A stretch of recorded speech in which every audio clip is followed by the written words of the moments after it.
Hello mga kainday! Samahan niyo ako ngayon sa pag-explore ko sa Taipei 101! Ayan, magta-try ako mag-voice over ngayon pero para akong tanga dito. So ngayon nandito ako sa harap ng Taipei 101.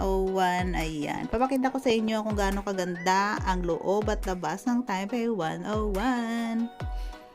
So dito sa harap, makikita natin ang kanyang taas na sobrang nakakalula talaga. Tingnan natin. Oh, nakakalula talaga siya.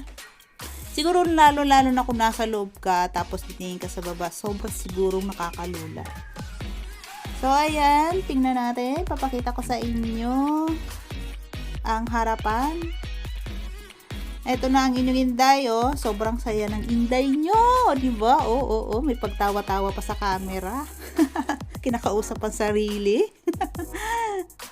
Oo, ayan. Nagtanggal pa ng face mask ang inday. Kita nyo na siya. At nakapasok na nga ang inyong inday dito sa main entrance ng Taipei 101. At sa pagpasok nga pala dito sa first floor, makakakita ka agad ng mga restaurant na pwedeng kainan kapag ikaw ay nagutom. Marami kang pwedeng pagpilian katulad nito, isang Korean restaurant. At marami ka ring pwedeng pag-shoppingan katulad ng Swarovski, mga damit. Diba? Ang problema lang ay kung may dala kang datum. At ang cute lang din talaga ng stall na to, diba? Ate, pabili nga po.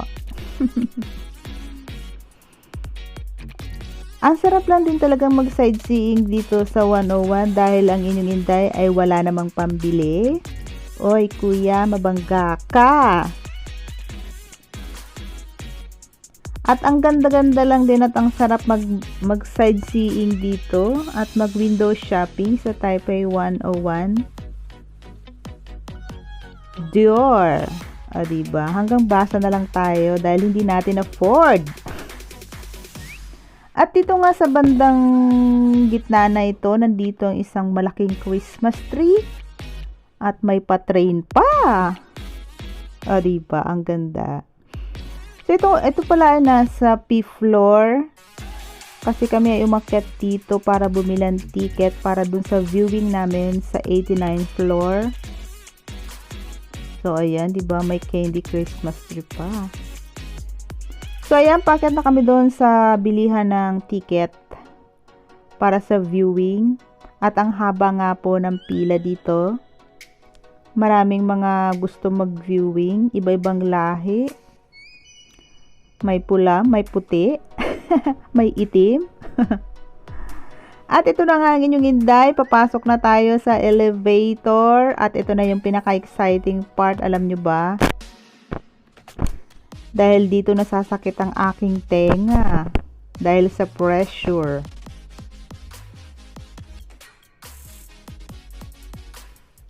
At eto na nga pinaka-exciting part. Nasa loob na ako ng elevator. Tingnan nyo naman kung gaano kabilis umarangkada ang elevator ng Taipei 101.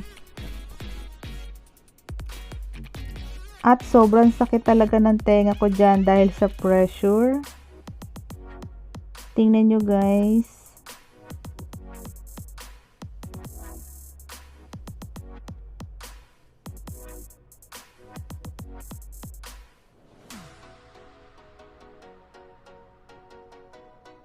$88, $89, Taula.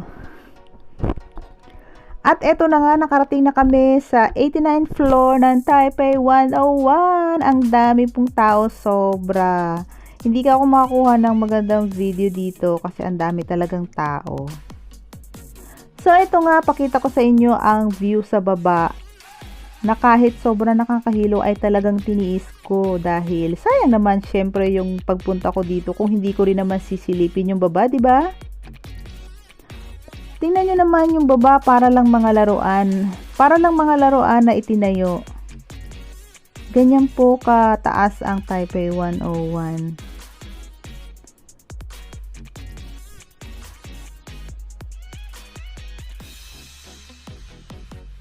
Take note po, nasa 89th floor pa lang kami.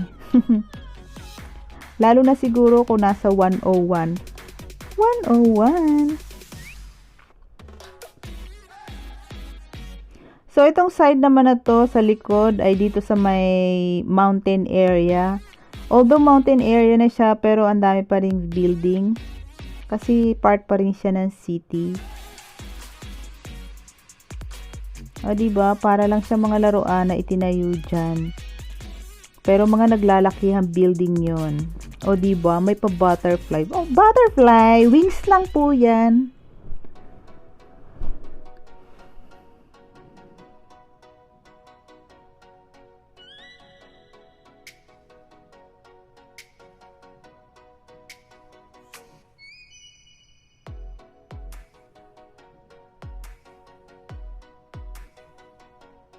At ayan na nga mga kasama ko at nagkanya-kanyang picture at video na sila.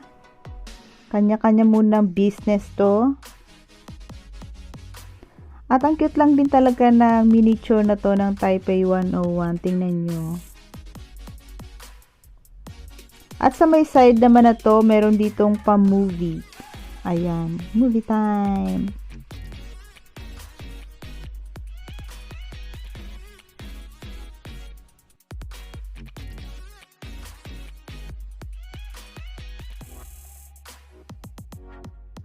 At dito naman pumasok kami para makita yung malaking magnet daw na bilog.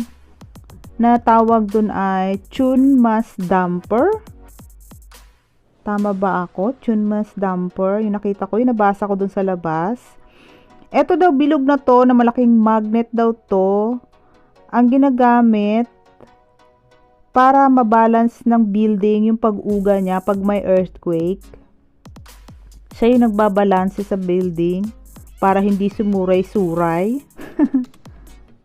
So, itong side na to, kami ay nasa 89th floor. Ayan, tapos eto naman, bumaba kami para makita ang kabuuan ng magnet na to. Kami ay nasa 88th floor. So, ayan, natapos na din ang aking mabilisang pag-tour sa loob ng Taipei 101. Sana nagustuhan nyo po. At sana kahit pa paano na-enjoy nyo. Dahil ako kahit pa paano na-enjoy ko naman kahit busy ako mag-record.